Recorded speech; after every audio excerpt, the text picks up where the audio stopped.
இந்த பிரபஞ்சத்துல ஒரு சக்தி இருக்குன்னு சொல்றோம். அந்த சக்தி நம்ம எந்த எமோஷன் குடுக்குறோமோ, அந்த எமோஷன் அப்படியே நம்மளுக்கு திரும்பி வருது. இப்ப நெறைய கர்மா இருக்கு. இல்ல நான் என்ன பாவம் பண்ணிட்டு வந்தேனோ தெரியல. இல்ல என்னோட ஜாதகத்துல இப்படி சொல்லியிருக்காங்க. அதனால தான் எனக்கு இந்த மாரிலாம் கஷ்டம் இருக்கு. அப்படின்னு ஃபீல் பண்ணி அதே விஷயங்கள திருப்பி திருப்பி உங்கள அறியாம உங்க வாழ்க்கையில ஒரு சைக்கிள் மாரி, சுழற்சி மாரி உங்களுக்கு நீங்களே விதைச்சுக்கிட்டு இருக்கீங்க. நம்மளோட மனசு, நம்மளோட பாடி இது 2மே கனெக்டட். ஆத்மான்னு ஒண்ணு இருக்கு. அது இல்லாம நம்மளோட பிரெயின் இருக்கு. பிரெயின் வேவ்ஸ் இருக்கு. மைண்டுக்கு நெறைய லேயர்ஸ் இருக்கு. பாடிக்கு நெறைய லேயர்ஸ் இருக்கு. அதே மாரி எனர்ஜி சென்டர்ஸ் இருக்கு நம்ம பாடியில. 7 சக்ராஸ் அப்படின்னு சொல்லுவோம். 72,000 நரம்புகள் நம்ம பாடியில இருக்கு. அது மீட் ஆகக்கூடிய அந்த சென்டர் பாயிண்ட்ஸ் தான் நம்ம எனர்ஜி சென்டர்ஸ்ன்னு சொல்றோம். அது 7 சக்ராஸ் அப்படின்னு சொல்றோம். அதே மாதிரி நம்மளோட பிரெயின் வேவ்ஸும் நம்மளோட இந்த லேயர்ஸ் ஆஃப் மைண்ட், பாடி, ஓரா, ஆத்மா இந்த லேயர்ஸுமே இந்த 7 சக்ராஸ்குள்ள தான் அடக்கும். நம்ம இதெல்லாம் எப்படி கட்டுப்படுத்தி, சரி பண்ணி, சீராக்கி, நம்மளுக்கு தேவையான விஷயங்கள அட்ராக்ட் பண்ணணும் அப்படிங்கிறதே ஒரு சயின்ஸ் தான். ஃபர்ஸ்ட் இன்னைக்கு பிரெயின் வேவ்ஸ பத்தி பாத்துரலாம். அதுக்கப்புறம் இப்ப நான் சொன்ன அந்த லேயர்ஸ் எல்லாம் என்னென்ன லேயர்ஸ், அதுக்கெல்லாம் நம்ம எந்த மாதிரி நம்ம ஃபீடிங் குடுக்கணும். ஒவ்வொரு லேயருக்கும் நம்ம எப்படி ஃபீட் பண்ணணும். அப்புறம் அது எந்த மாதிரி இயங்கும் அப்படிங்கறதெல்லாம் இனிமே வர வீடியோஸ்ல நம்ம பார்க்கலாம். இப்ப பாருங்க நம்ம பிரெயின் வேவ்ஸ் பாத்தீங்கன்னா ஒரு 5 விதமான பிரெயின் வேவ்ஸ் இருக்கு. Gamma, beta, alpha, theta, delta. இப்ப இந்த 5 வேவ்ஸும் தான் நம்மளோட பிரெயின்குள்ள நம்மள ஃபங்ஷன் பண்ண வைக்குது. இப்ப காமா அப்படின்னா, ரொம்ப ஹைப்பர் டென்ஷனா நம்ம ஏதாவது ஒரு விஷயங்கள் பண்ணிக்கிட்டு இருக்கோம்ல, அதுதான் காமா வேவ்ஸ். ஒரு பெர்ஃபார்மன்ஸ் பண்ணும்போது நம்மளுக்கு அப்படியே ஹைப்பர் டென்ஷன் ஆகும் தெரியுமா? அப்படியே தலையெல்லாம் அப்படியே ஜிவ்வுன்னு அப்படியே ஒரு சூடாயிரும். வீட்டுக்கு யாராவது வந்துட்டாங்க, சட்டுன்னு வந்துட்டாங்க சொல்லாம கொள்ளாம. கொஞ்சம் நெறைய பேர் வந்துட்டாங்கன்னா, பரபர பரபரன்னு ஆயிரும் அவங்களுக்கு. ஐயோ! இப்ப கையும் ஓடல, காலும் ஓடலன்னு சொல்றாங்கல்ல, அந்த மாரி. அதுதான் காமா வேவ்ஸ். ரொம்ப ஹையா இருக்கும் அதோட வேவ்ஸ். நம்ம அழுகுறது, ரொம்ப சந்தோஷப்பட்டு சிரிக்கிறது, இதுவுமே இதுல அடங்கும். Next beta. பீட்டாங்கிறது ஒரு சமநிலையான ஒரு கான்ஷியஸ் மைண்ட் பண்ணக்கூடிய ஒரு விஷயம். இதுல அந்த பிரெயின் வேவ்ஸ் பாத்தீங்கன்னா, ரொம்ப பெருசாலாம் இருக்காது. ஓரளவுக்கு இருக்கும். ஆனா நம்ம கான்ஷியஸ்ல இருப்போம். இப்ப நான் என் ஃப்ரெண்ட் வீட்டுக்கு போயிட்டுருக்கேன். இப்ப நான் படிச்சுக்கிட்டு இருக்கேன். இப்ப நான் மூவி பாக்குறேன் அப்படிங்கிறதுல நம்மளுக்கு தெரிஞ்சே நம்ம பண்ணிக்கிட்டு இருக்கோம். நம்மளுக்கு தெரிஞ்சு கான்ஷியஸ் மைண்ட்ல பண்றது எல்லாமே இந்த பீட்டா வேவ்ஸ்ல நடக்குது. அதோட வேவ்ஸ் ஓரளவுக்கு பெருசா தான் இருக்கும். ஆனா காமா அளவுக்கு இருக்காது. அத விட கொஞ்சம் குறைவா இருக்கும். நெக்ஸ்ட் பாத்தீங்கன்னா, ஆல்பா. இந்த ஆல்பா மைண்ட்ங்கிறது பாத்தீங்கன்னா, ரொம்ப ஒரு பவர்ஃபுல்லான மைண்ட். இந்த பீட்டா அண்ட் காமா இந்த 2 வேவ்ஸும் பாத்தீங்கன்னா, ரொம்ப ஹைப்பர் டென்ஷனா இருக்கும். அதோட வேலைகள்லாம் பாத்தீங்கன்னா, அந்த ஆசைப்படுறது, தேவையான விஷயங்கள அட்ராக்ட் பண்ணணும்னு நெனைக்கிறது, இது எல்லாமே இந்த சிக்னல்ஸ் குடுக்கறது எல்லாமே பண்ணுது. நம்மளுக்கு அந்த ஆர்டர்ஸ் நம்ம பிரெயினுக்கு குடுத்து, இதெல்லாம் எனக்கு வேணும், இதெல்லாம் வேணும்னு சொல்லி, அந்த விஷயங்களுக்கு பின்னாடி நம்மள ஓட வைக்கிறதே இந்த 2 வேவ்ஸும் தான். இந்த ஆல்பா அப்படிங்கிறது பாத்தீங்கன்னா, அந்த வேவ்ஸ் குடுக்கக்கூடிய அந்த விஷயங்கள, இங்க இருந்து இது ஃபில்டர் பண்ணி எடுத்து, தேவையுள்ளது, தேவையில்லாதது அப்படிங்கிறத ஃபில்டர் பண்ணி அத என்ன பண்ணும் அப்படின்னா, நெக்ஸ்ட் இருக்கக்கூடிய தீட்டா அண்ட் டெல்டாவுக்கு அனுப்புது. அந்த ப்ராசஸ் என்னங்கிறத பார்க்கறதுக்கு முன்னாடி, ஆல்ஃபான்னா என்னன்னு பார்க்கலாம். இப்ப ஆல்ஃபா மைண்ட் வேவ்ஸ்ங்கிறது பார்த்தீங்கன்னா, ரொம்ப ரிலாக்ஸ்டு ஸ்டேட். அப்படியே ஒரு ஆனந்தமா நீங்க ஒரு ரிலாக்ஸா, அமைதியா ஃபீல் பண்ற ஒரு டைம் இருக்கும் இல்லையா? அதுதான் ஆல்ஃபா வேவ்ஸ். இது எப்ப நம்மளுக்கு கிடைக்கும்? கரெக்ட்டா நம்ம தூங்க போறோம்னு வச்சுக்கோங்க. அதுக்கு முன்னாடி நம்ம இந்த ஆல்ஃபா வேவ்ஸ்ல வந்தா தான் நம்மளுக்கு தூக்கமே வரும். இல்லன்னா நம்மளுக்கு தூக்கம் வராது. ஏதாவது ஒரு மூவிக்கு போயிட்டு ஜாலியா அப்படியே டீ, காஃபி குடிச்சுக்கிட்டு, இல்ல ஸ்நாக்ஸ் சாப்பிட்டுட்டு மூவி பார்க்கறது. அப்படியே ஜாலியா பீச்சுக்கு, பார்க்குக்குலாம் போறது. வீட்லயே இருக்கட்டுமே, வேலையெல்லாம் முடிச்சுட்டு அமைதியா அப்படியே உட்காந்துட்டு, ஆ அப்படியே ஜம்முன்னு கால் மேல கால போட்டுக்கிட்டு, இல்ல படுத்துக்கிட்டு டிவி பார்த்துக்கிட்டு அப்படி என்ஜாயபிளா ஒரு ரிலாக்ஸ்டா டைம் ஸ்பெண்ட் பண்றீங்கல்ல, அப்ப நீங்க ஆல்பா மைண்ட் வேவ்ஸ்ல இருக்கீங்க. அந்த ஹையர் வேவ்ஸ் அந்த மாதிரி ஹையர் வேவ்ஸ்ல இல்லாம கொஞ்சம் ஓரளவுக்கு சமநிலையில இப்படி இருப்பீங்க. இப்படி இப்படி இப்படி இருக்கும் இதோட வேவ்ஸ் ஓரளவுக்கு. Still you are in conscious mind only. ஓகேவா? இப்போ நீங்க இது வேணும் அது வேணும் அப்படின்னு நீங்க சொல்லிட்டீங்க. ஓகே. அந்த வேவ்ஸ வந்து அந்த ஆசைகள வந்து வேவ்ஸா மாத்தி இது என்ன பண்ணும்னா, இந்த ஆல்ஃபாக்குள்ளார நுழைய போகும்போது, இந்த ஆல்ஃபா மைண்ட் வந்து என்னன்னா, அந்த ரிலாக்ஸ் ஸ்டேஜ்ல இருக்கும்போது, இது குடுத்த அந்த இன்புட்ஸ் எல்லாமே அது வந்து ஃபில்டர் பண்ணும். மனசுக்குள்ளார ஆசை போட்டுக்கிட்டே இருக்கும். யோசிச்சுக்கிட்டே இருக்கும். இப்ப இதெல்லாம் நீ சொன்னியே, இதெல்லாம் உனக்கு வேணுமா? வேணாமா? அந்த மாரி ஒரு அனலைசேஷன், ஒரு மைண்டுக்குள்ளார ஒரு டிஸ்கஷன் உங்களுக்கு போய்க்கிட்டே இருக்கும். இது எல்லாமே பண்றது இந்த ஆல்ஃபா நிலை தான்.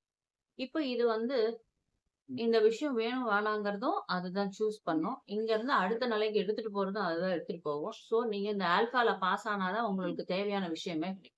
இப்ப நம்ம என்ன சொல்றோம் இந்த லா ஆஃப் அட்ராக்ஷன்ல, உனக்கு தேவையான விஷயத்த கிடைச்சிச்சுன்னு சொல்லு அப்படின்னு நம்ம சொல்றோம். நீங்க கிடைச்சிச்சுன்னு சொல்லுவீங்க. ஆனா இந்த ஆல்ஃபா இருக்கு இல்லையா? அந்த ஆல்ஃபா என்ன சொல்லும் அப்படின்னா, என்னது உன்ட்ட 1 crore ரூபீஸ் இருக்குன்னு நீ சொல்றியா? இது என்ன சொல்லும் ஆல்ஃபா? என்ன 1 crore இருக்கா உன்ட்ட? எங்க போய் பர்ஸ கொஞ்சம் தொறந்து பாரு. உன்ட்ட அவ்வளோலாம் கிடையாது. ஓகே. 1,00,000 ஃபர்ஸ்ட் இருக்கான்னு பாரு. அப்புறம் 1 crore பத்தி பேசுவோம். அப்படின்னு உங்களுக்குள்ளார இருந்து அது ஒரு தாட் போடும். இந்த விஷயங்கள் வந்து பாத்தீங்கன்னா, இங்கேயே ஒரு முரண்பாடாக சம்டைம்ஸ் என்ன பண்ணும்னா, அத ரிஜெக்ட்டும் பண்ணி விட்டுரும். இந்த மாரி உன்ட்ட இல்லவே இல்லையா? எங்க உன்கிட்ட 1 கோடி இருக்கு? என்ன பொய் சொல்றியா? அப்படின்னு அது இது பண்ணும்போது அது ரிஜெக்ட் ஆயிடும். சில விஷயங்கள அது அக்செப்ட் பண்ணி எடுத்துக்கும். இப்படி ரிஜெக்ட் ஆன விஷயங்கள் தான் நம்மளுக்கு மேனிஃபெஸ்டேஷன் நடக்கலன்னு சொல்றோம். இப்ப பாருங்க நெக்ஸ்ட் வந்து தீட்டா அண்ட் டெல்டா. அப்ப எந்தெந்த மாரி விஷயங்கள வந்து இந்த ஆல்பா மைண்ட் எடுத்துட்டு போகும் அப்படின்னா, இந்த ஆழ் மனசு எதெல்லாம் நம்புதோ, அததான் இந்த ஆல்பா மைண்ட் அக்செப்ட் பண்ணும். ஆழ் மனசு எங்க இருக்கு? ஆல்பாவ தாண்டி தீட்டா டெல்டால இருக்கு. சரிங்களா? தீட்டா முடியிற ஸ்டேஜ்ல ஆரம்பிச்சு அதுக்கப்புறம் தான் உங்களுக்கு டெல்டால தீட்டாவோட முடியும் தருவாய் அண்ட் டெல்டாவோட ஃபுல் ஸ்டேஜ். இதுல தான் உங்களுக்கு அந்த சப்கான்ஷியஸ் மைண்ட் இருக்குது. அப்ப அந்த சப்கான்ஷியஸ் மைண்ட் வந்து எது நம்புதோ அந்த விஷயங்கள இந்த ஆல்பா வந்து எந்த ஒரு ஆர்கியூமெண்ட்டுமே இல்லாம சட்டுன்னு அப்படியே நம்பும். அதோட பிரெயின் வேவ்ஸ் எல்லாம் பாத்தீங்கன்னா, இப்ப இது ரொம்ப ஜாஸ்தியா இருந்தது. இது காமா. அதுக்கு பிறகு பீட்டா ஓரளவுக்கு கம்மியா இருந்தது. இந்த ஆல்பா வந்து அனலைசிங் ஸ்டேஜ். Next theta. அத விட இன்னும் கொஞ்சம் கம்மியா இப்படி இப்படி இப்படி இருக்கும். நெக்ஸ்ட் டெல்டா வந்து பாத்தீங்கன்னா, அப்படியே ஒரே கோடு. அவ்வளவுதான். No waves at all. அப்போ நீங்க 1, 2 ஸ்டேஜ்ல எனக்கு இது வேணும், அது வேணும்னு ஆசைப்படுறீங்க. காமா அண்ட் பீட்டால. இந்த ஆல்பாவ தாண்டி நீங்க டெல்டாக்கு எப்படி போவீங்க? போறதுக்கு வழி இருக்கா? அங்க போய் நீங்க நம்ப வச்சுட்டீங்கன்னா, உங்களோட வேலை முடிஞ்சது. அப்போ என்ட்ரியே குடுக்காம இருக்கும்போது, நீங்க உள்ளார இருக்க சப்கான்ஷியஸ் மைண்ட எப்படி நம்ப வைப்பீங்க? அதனால தான் நெறைய பேத்துக்கு என்னன்னா, இந்த மேனிஃபெஸ்டேஷன் வந்து நான் பண்ணினேன் எனக்கு நடக்கல.